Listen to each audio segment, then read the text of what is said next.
Welcome everybody to Let's Talk About Ice. Today I'm sitting here with Natasha.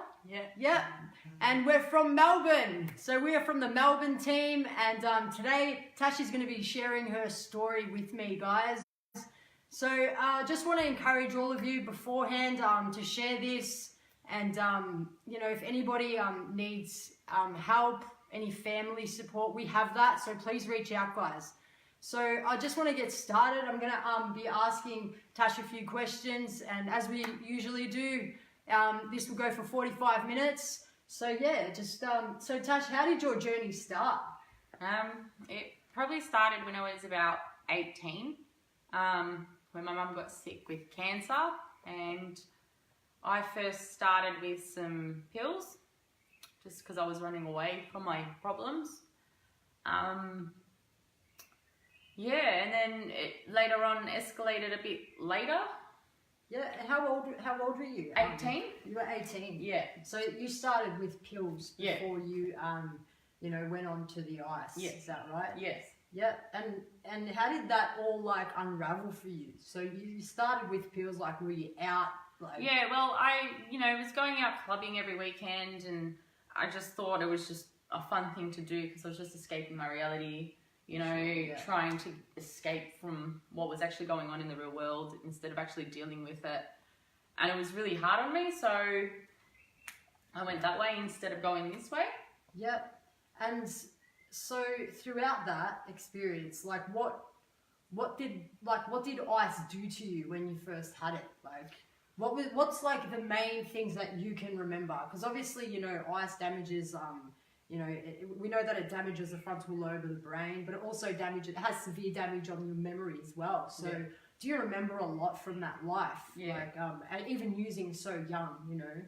I remember most of it, even though I know it affects your memory, but it was a very, very hard ride to get through. The first time I ever did touch it, it was just unbelievable experience. You know, it's just something you can't describe at the start.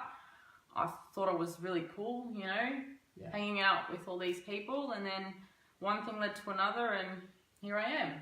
And it's funny that it usually starts like that. Yeah. Like, you know, you're just having fun and you think it's cool, and then the next thing you know, you've got this full-time addiction. Well, yeah, pretty much when I did start, I think the second time I pretty much had it,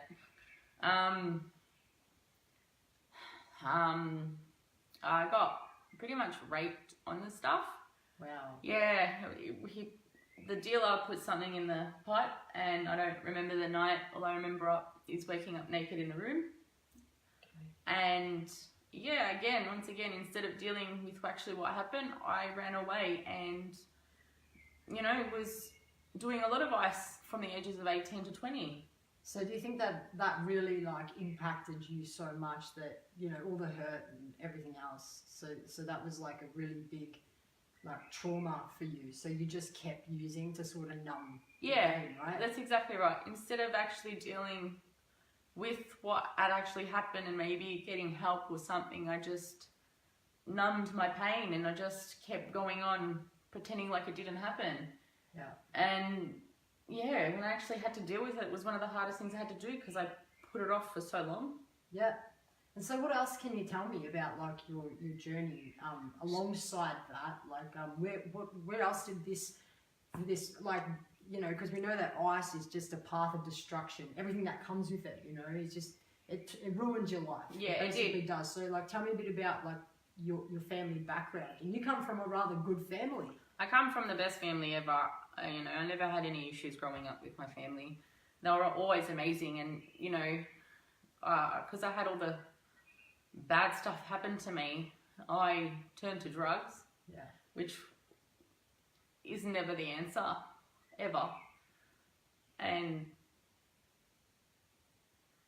it was just a really hard journey. After 2 years, 2 years of actually being full on the ice, from the ages of about 18 to 20 or so,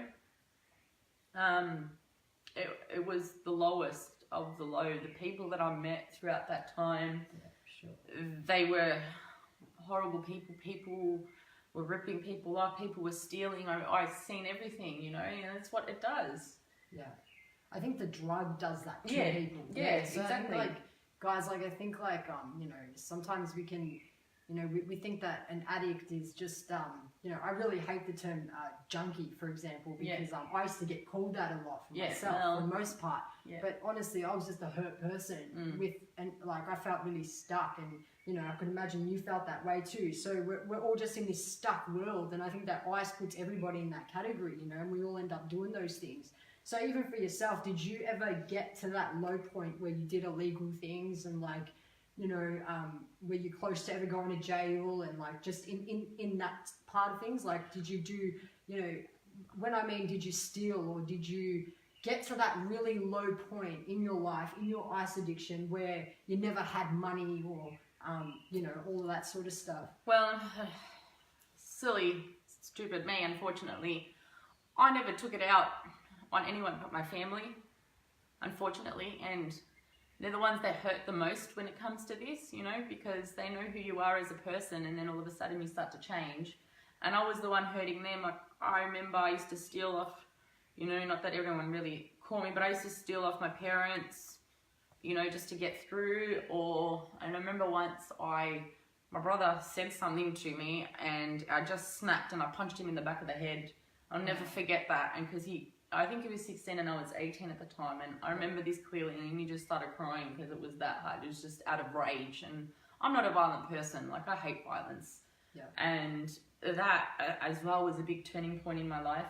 Yep. So it made you violent.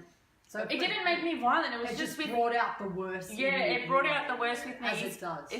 Especially with my family. It's like, you know, they're the ones that were always there for me and supporting me with everything, and then I was the one that turned my back on them. And I felt like, now I feel really, really selfish, knowing that instead of actually dealing with my mum's sickness and what happened to me, I turned really selfish, and I was running away instead of actually being there for my mum. Yeah. So your mum was your best friend as well. So that would have been really difficult to lose such a big, important person in your life as well. So I think that you were sort of missing a lot in your heart, and you were just trying to replace that. And sometimes, obviously, we always run to the wrong things, you know, when we're really hurt, especially that hurt. You know, you probably had a really tight-knit, close relationship with her. Can you tell me more about that? And, like, when you lost, so was it when you lost your mum that you actually, you know, you just like, stuff this, like, I'm just going to go hard sort of thing? No, actually, surprisingly, after I lost my mum, it actually smartened me up a little bit. I actually stopped everything for close to a year. And then from around 21 to now, which I'm 30 now, it's just been a massive roller coaster. Like, I was never as bad as what I was at the ages of 18 to 20. But, you know, my biggest downfall was I used to hang around the wrong people. Yeah, of course. And I was always tempted, and I couldn't say no. Yeah. And that was my biggest downfall probably for the last maybe 10 years. It was just always hanging around the wrong people and the wrong crowd and doing stupid things with them. And do you think for, like, the most part, like, with young people out there today, is that, you know, I heard a psychologist say the other day that, you know, drugs have become so normalized and almost like it's a trend, even like doing ice, you know. And I want to just say that it's not cool, it's not a trend, because we thought it was. Hey, we like, did. you know, we thought we were just having fun, and then next minute, like, our whole life just like revolved around it. Just took this big turn, you know, and the next thing you know, you don't even know how to get out of it. You really, really, it's a dark hole, isn't it? It's a black, dark hole, and that's exactly what you would have experienced. So between, like, those 2 years where you went hard, right? I just want to say, what happened after that? Like, what? So how old are you now, Tash? I'm 30 now. You're 30? Yeah. Yep. So you were 8, you said you were 18, and then it went to 20. Mm-hmm. And then from that gap, like, what happened in between, you know, 20 to 30? You know, what was the, like, how did your journey, like, continue? And so when I was 20, like, I quit for nearly a year, everything. And then 21, I was going out to an event, and I knew I was maybe going to have a pill. Yeah. On the Saturday, and Friday night I was hanging out with friends, And when I was hanging out with friends on the Friday night, they were all having some ice, and I was like, well, I may as well have some because I'm going to be having a pill tomorrow. Like, I thought it was no big deal. Yeah. And then it's just started from there again. And like, so did you just used to smoke it through pipe? Sometimes, most of the time, yes, and sometimes on foil. Okay, yeah. So You know. just the pipe or foil. Yeah. So that was how you did it. Yeah. Yeah. So from then on, like, what happened? So you just Like I kept said, doing it. yeah, well, from then, it was just always when it was like I said, when I was hanging around with the wrong people and it was always there, it was very hard to say no. Very, very hard. Like on the inside of my head, I'm saying, don't do it, don't do it, don't do it. And then here's my hands reaching out for it, you know? Like, I knew what I was doing was wrong, I think, deep down. And it's like, the hardest part was like the feeling afterwards. And it's like, I've just literally taken out the joy and happiness in myself for nothing, because even though I knew that joy and happiness was going to come back, I honestly felt like it wasn't. Yeah. And that's what it does to you. It literally sucks out all the joy and happiness that you have in yourself. Yeah, because it gives you such a big high. Yeah. And then you got to deal with that big low. Yeah. You know, it's like a triple whammy of depression. Yeah. So. Well, especially someone suffering from depression from a very young age. You know, drugs do not help at all. They make it so much worse, no matter what it is. Whether it is, even if it is a bit of weed or whatever, you know, because I was suffering a lot from mostly the last 10 years, mostly from, I wouldn't say 10 years, maybe 4 or 5 years, mostly from a weed addiction. But occasionally the last 10 years I'd do ice, but probably the last 3 years were very hard for me. Yeah, do you want to get into detail about what happened the last 3 years? Yeah, and just things like that, you know, if you're happy to share, just go for it. You know? So I was in a bit of an abusive relationship because obviously the ice was included in this, and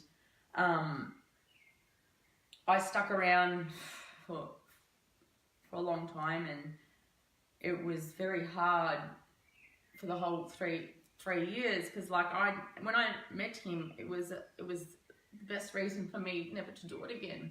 Yeah. And what kills me is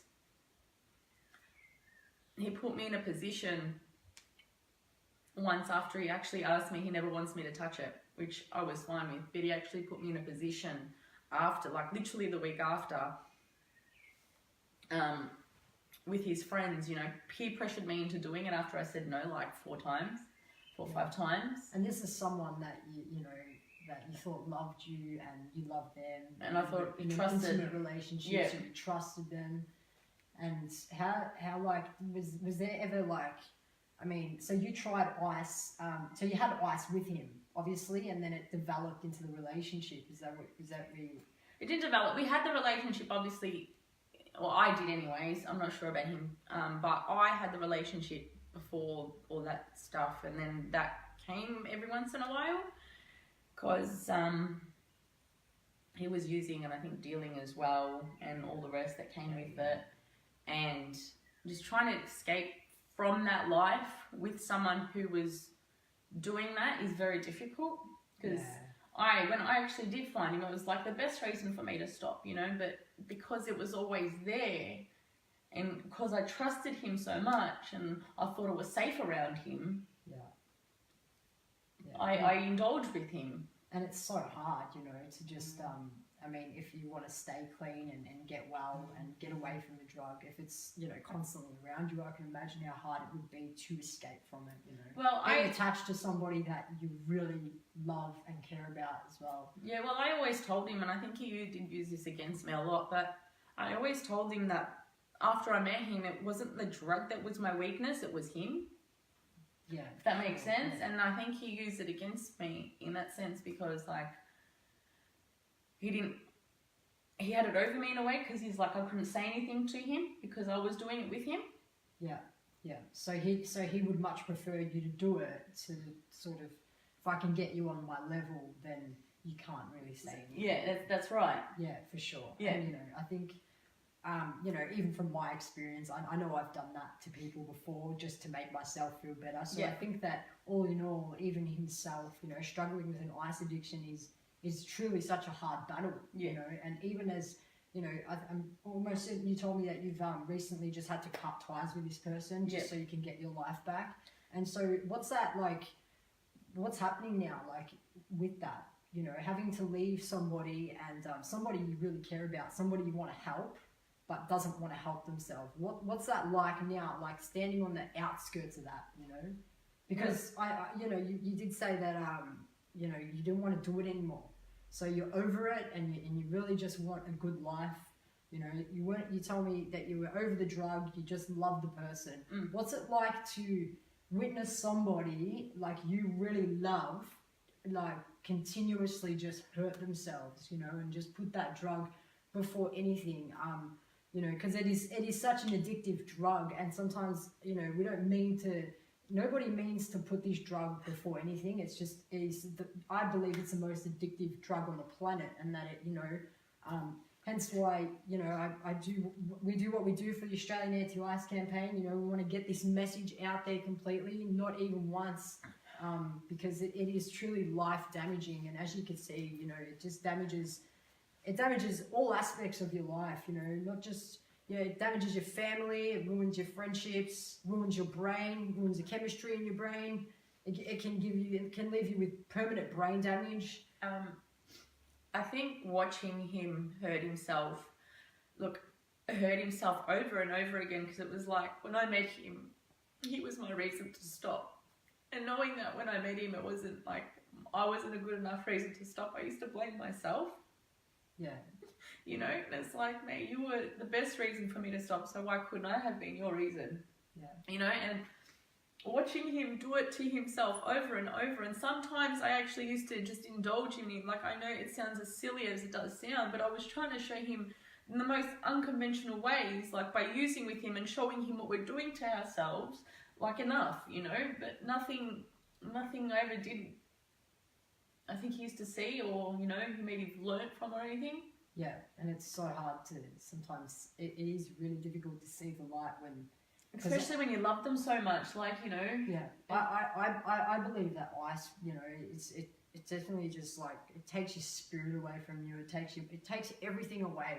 That's got life in it from you, you know, so in saying that, it would be so hard for him to see anything good apart from that, you know, because that's what it does. Yeah. It truly blinds you, and I'm a big believer that it is the devil's drug, you know, and it's just, it truly just, it's destruction all over. All over. Like, there is nothing good that comes out of it, ever. Like, he used to tell me all the time, you know, oh, but it makes me happy and I feel so smart on it.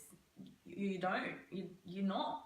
And the interesting thing is that he says that, is, you know, I sort of wonder, you know, when people say it makes you, you know, so smart and it gives you super strength. Well, honestly, you know, I think a lot of people need to do their research as well, because if you know what's in it, right, battery acid, lithium, toilet cleaner, like, that's not stuff that makes you smart. No. That's stuff that, you know, will put holes into the brain. It'll give you, you know, that they're saying now that, you know, meth damage is almost like having Alzheimer's disease. So, you know, the damages are really, they severely affect you, and long term as well. You know, what's it been like just throughout this journey? Yeah. So what are your views? I guess, you know, if you could, if you could have a chance, right, to not have touched a drug, what's your insights on that? Like, what would you say to a kid, for example? You know, like, I wouldn't even think for 1 second to not even. I would have slapped myself. If I could go back in time, I would have punched myself in the face. And have you got any like permanent, like, you know, damages that it's done to you?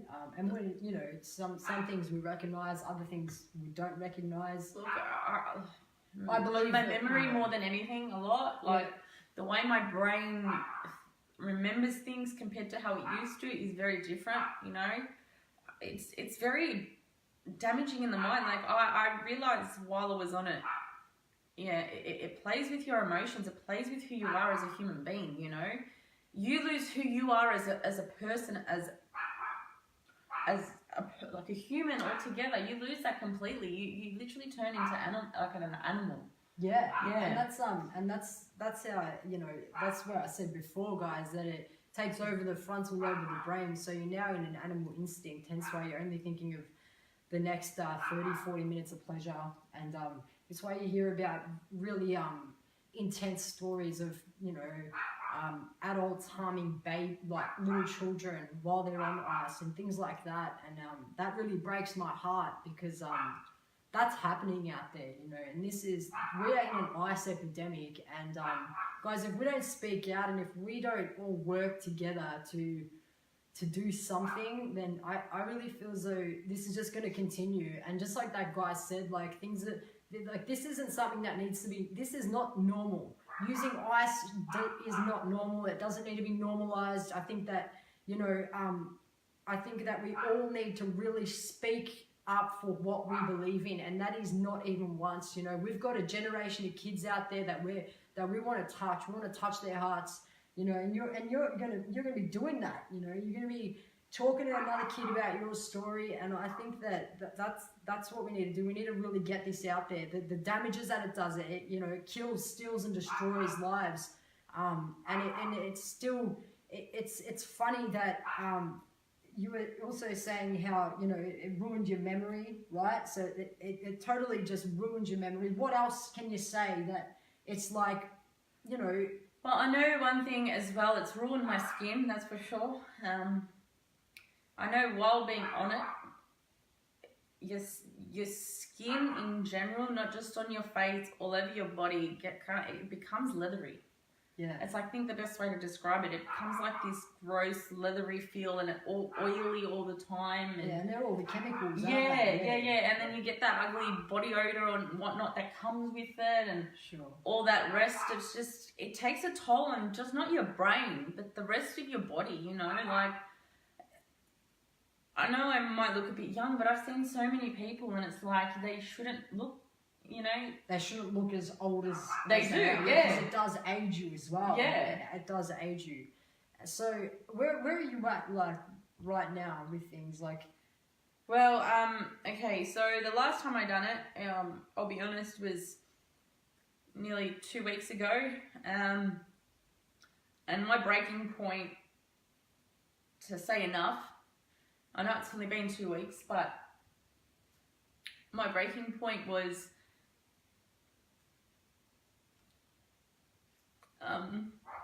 I had some with him Saturday, and I knew there was more, but he lied to me. And I used to do this a lot.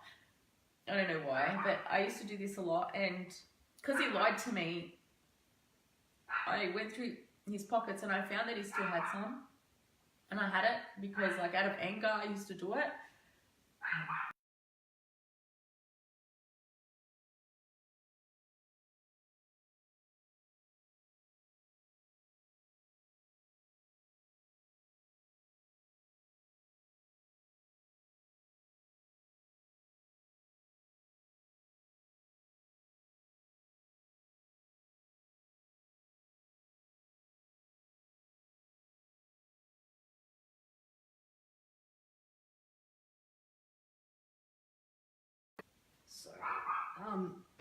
So how does, like, it's crazy that turn like that, you know, that makes them hit somebody that they that just shows how much of a stronghold this drug has on people, that it does make you hurt people, you know, not just mentally but physically and emotionally. Well, that was my, like I said, that was my final straw. That was your final straw, you know? Yeah. You just sort of had to say enough is enough, you know? And I'm like, that was when I actually realised that no matter what, he was always going to put that drug always before me, and that's not the life that I wanted to live. You know, I was looking forward to my future. I was looking forward to getting married and having kids, but there is no future and there is no life with that involved. Yeah. It's just destruction. That's all it is. Yeah, absolutely. So So you said you're 2 weeks clean. That's an amazing job. And I just want to thank you for like, you know, sharing today and just being so open. And, you know, it's that takes a lot of courage and strength on your behalf to just sit here and to be sharing with everybody your story. And it's so good because we've all got a story, guys, and it's so all unique but so powerful. And yeah, so you're 2 weeks clean, and that's such an amazing job. And you're wearing an AAIC. She's part of the Melbourne team, guys. I am, guys. She's in the Melbourne team. And so what else has been happening? So what have you noticed, like, you know, just in this 2 weeks, like without that lifestyle? Because I know that, you know, like you said before, it's sort of like because I sort of remember, you know, just with myself, that you're right, you become somebody you're not. So you wear this facade and you go out and you live in this whole different life To who you were meant to be. it's like a different realm, you know. It's a really dark realm of things, and now you just like got to start life again. And what is that like, so fresh in recovery right now? I'm actually excited, to be quite honest, because this is the life that I always intended to live, and I thought that I was going to get that with my ex. And when I knew it wasn't going to happen, and that was my final breaking point, I'm actually looking forward to what the future has in store for me, because I know I have a kind heart.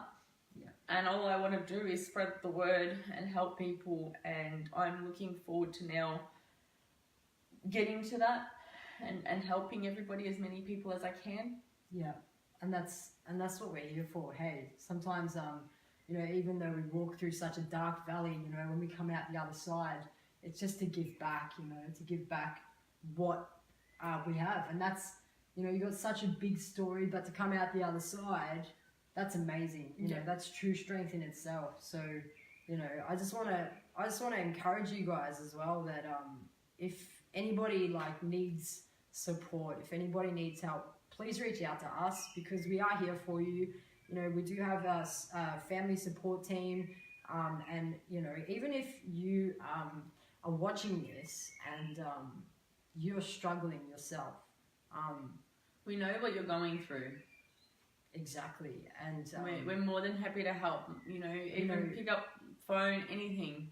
you know, we just want to you know, we just really want to encourage you to reach out, because we want to lift our hand out to you, and you know, I'm going to get used to our level now. We, like, I guess, knowing what it's like to be in such a dark hole, right? Such a big black dark hole, and you know, not being able to, you almost think that you're alone and that no one understands you, and that you know, they're the sort of voices that come to your head. And I want to say to you guys that that's not true, that there is a way out, and we're all proof of that, aren't we? Oh, and, big time. Here with the Australian Anti-Ice campaign, I guess it's so amazing, because you've got teams that, you know, as ex-users as well, we all just lift each other up and we help each other. And that's what it's all about, you know, just relating to one another, connecting, and also going out into the community and just spreading this, you know, just really spreading, not even once, and also educating these students on awareness and the dangers of ice. You know, we need to make such a generational change. You know, the generation behind us is the future ahead of us, and you know, we are very responsible for that in what we do today and the impact we have tomorrow. So, you know, any impact that falls back onto us, guys. So, you know, we all have a voice and we all need to speak up. And I just once again encourage everybody, please share this. You know, we're going to be talking a bit more about your story. If there's anything else like you have to share, please share it. If there's, you know, I want to get into more depth with you, you know, because you know what really spun me is that you're still here. Like, some people lose people they love. You know, I can't imagine losing my mum. She's my best friend, and you know, I really I want to, you know, as much as my head can't comprehend or understand that, you're such a brave and strong woman for being where you are right now, and for having the love that you have in your heart as well. And so, what do you think brought you to where you are? Like, what do you think brought you to where you are? What now? Yeah. Yeah. Well. Like, what drew you? Like. Last week I think was the lowest point of my life. You said that, right? Yeah. So, what was like the steps that you took? Well, I always had the lowest 2 days of my life last week, and then some magical person sitting next to me decided she wanted to give me a call, and and honestly, she saved my life. No, not me. Yeah. I'm just a little vessel of love for God. Yeah, So. and look, obviously God's help, obviously, but if it wasn't for Him, you wouldn't have rang me, really. So yeah, and it's awesome. It's awesome how He uses people. Yeah, I love to it. interact. Yeah, it's really cool, isn't it? Yeah. So you got in contact with me, and now you're in the Australian Anti-ICE campaign. Yeah, and you're doing good things. Like I said, enough was enough. After the last time that happened, it was a massive wake-up call, because, no one should get put before drugs, ever, no matter who it is. And, a lot of people do, and it's very sad. Like, I know I did with all the hurt that I was going through from the ages of 18 and 20, and it's like, I have that guilt now because I wasn't there for my mum like I should have been, even though I know she was my best friend. Yeah. And that kills me every day. Like, I have to live with that. I don't want you guys living with that, because you shouldn't have to live with that. You shouldn't have to live with that guilt, because you were hurting or whatever. Yeah. And there are other people that are hurting out there worse than what we were. And, we decided just to take the easy road and do drugs. Yeah. But once again, I think that quite often, if something is everywhere, and you're in the wrong place at the wrong time, it's very easy to just make that wrong decision. You could be out at a party, you could be just having a good time with some friends, and there you go, they're passing this drug around, and it just happens, bang, that quickly. So it doesn't take much. Sometimes I'd often wonder if, I'm sure there's a lot of hurt in somebody's heart to why they make those decisions. But then another part of me sort of wonders, is it just someone being in the wrong place at the wrong time, and, having a different sort of, because I think that who you surround yourself with is who you'll become, and just, just getting stuck into that, because you can come from such a good life, like such a good background and all these good things, but I think trying ice is so dangerous, guys, because it literally it's the biggest dopamine hit out of anything that you can have, right? So once you experience this high, it's sort of like, you don't, did you ever want to commit suicide or anything for that matter? Because I know many times, especially the first time I tried it, it was so intense for me that the come down, I wanted to die, because I did not know how to handle that. And so did that ever happen with you? Just because I know that you get psychosis and you want to commit suicide and all these hallucinations, and what was that like for you? Like, did you hallucinate? Did you hear voices? And did you have that side of things? Because these are all things that when you tamper with ice, these are things that come along with it. The hallucinations, the psychosis, the mental breakdowns, the suicide, all of these things. So did you experience that? I did experience a lot of suicidal thoughts at one point, like a lot. I was nearly on the verge of doing it, but obviously knowing that we have lost my mum, I couldn't do that to my family as much as I wanted to so many times. I used to hear voices at one point and see shit that wasn't there and stuff, but that wasn't there, and that used to freak me out. Even back then, I used to even tell myself, "What are you doing?" But once you're in that cycle, it's such a hard cycle to break and try to get out of. Like, you're just literally stuck in there.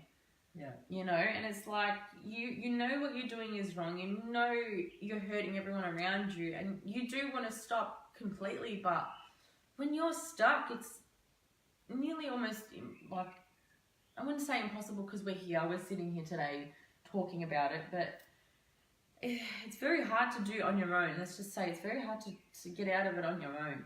Absolutely, I agree. Without a good support system around you and lots of love, it is hard to just get out, you know, because it takes over your soul, doesn't it? And it's almost like this thing is in control of you now, and you don't even know like what you're doing, or where like you end up in some really weird places and you end up doing things that are so out of your character, and it's just like, yeah, and sort of in your consciousness deep down you know that it's wrong, but it's almost like it's so powerful and just you have no control over it and what you do. It makes you do a lot of evil stuff. Yeah, you know? Like every time, probably in the last 3 years that I was on it, I used to do the most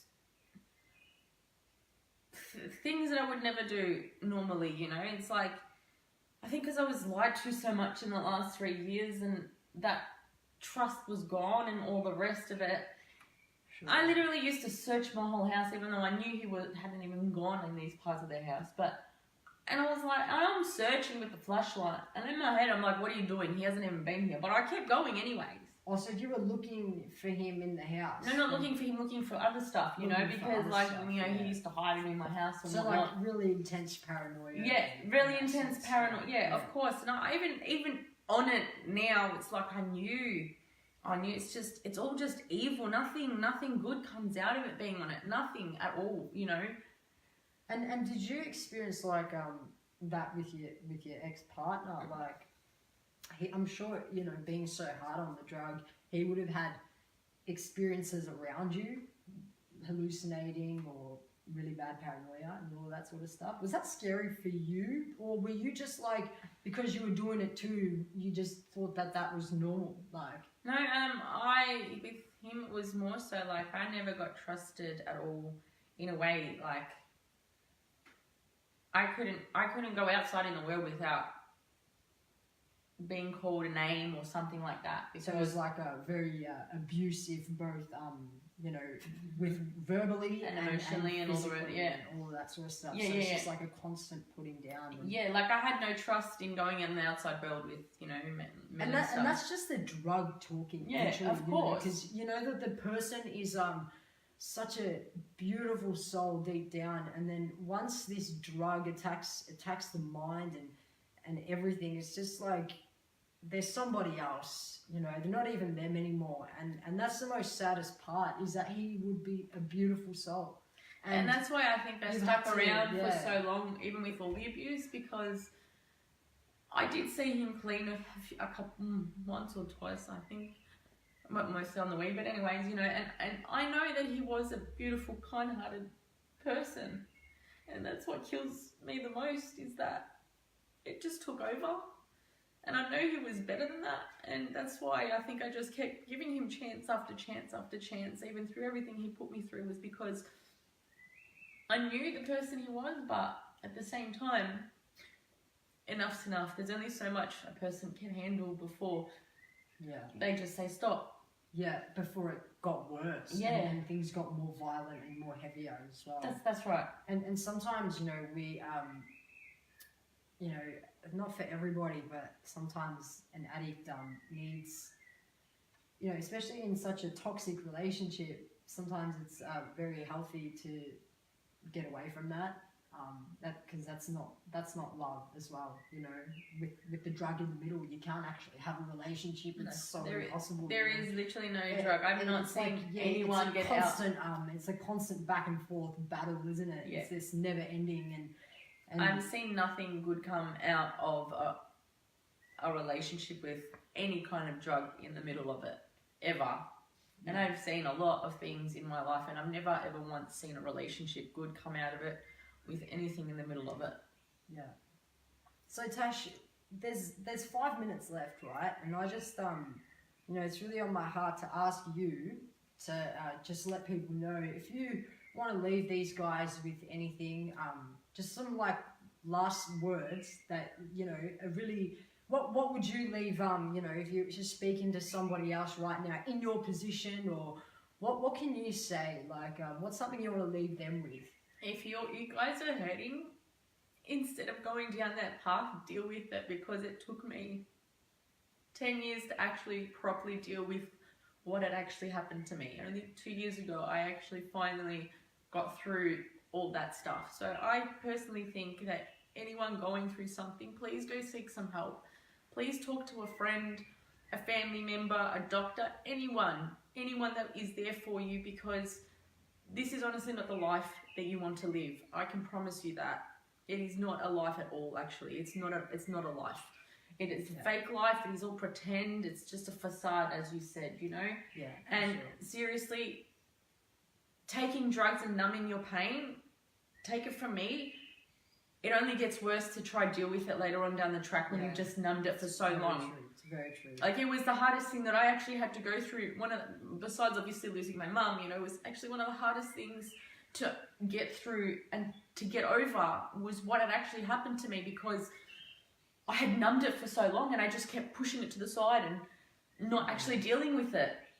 And so then when it actually came to dealing with it, it's just like a big build up. Yeah, right? it was a big, huge build up, and just go get as much help as you can is the best advice I can give you. What we do at AAIC, that's what we're here for as well. Yeah. We're here to support, and you know, we do mentoring for people, and we also have family support. So just, you know, if all those families out there, you know, it can be so difficult to understand maybe your kid's addiction, and I really encourage you to reach out to us and just have a chat to somebody and get that support on your side, because it's good to have more insight and to know more. And yeah, like I really thank you, Tash, for sharing tonight. It's really brave of you. It's really brave to, you know, it takes a lot of what I'd say guts and heart, because you need heart too. It takes heart to come here and to share, you know, so such heartfelt things, and to share your story and all of that. So I really appreciate you being here and just being so open and honest with everybody else as well. You know, this is it's a really good thing that we're doing. Everybody has a different story, but each one impacts the person so differently, and that's where the power is. So I just want to thank you guys for listening, and you know, it's not even once, so it's not even once. You know, we're truly big on raising that awareness and prevention. You know, we believe in prevention, so not even once, guys. We just don't believe that anybody should take this drug, not once ever, because it's a life ruiner. You know, it's only there to it just destroys everything. It breaks households down, families. It tears families apart, tears relationships apart, but more or less it really does leave permanent damages for some people. And so thank you guys for listening tonight, and thank you again, Tash, for being here. No, thanks for and having I me. wish you all a really blessed week, and thank you once again. Thank you, guys. See you. Good night.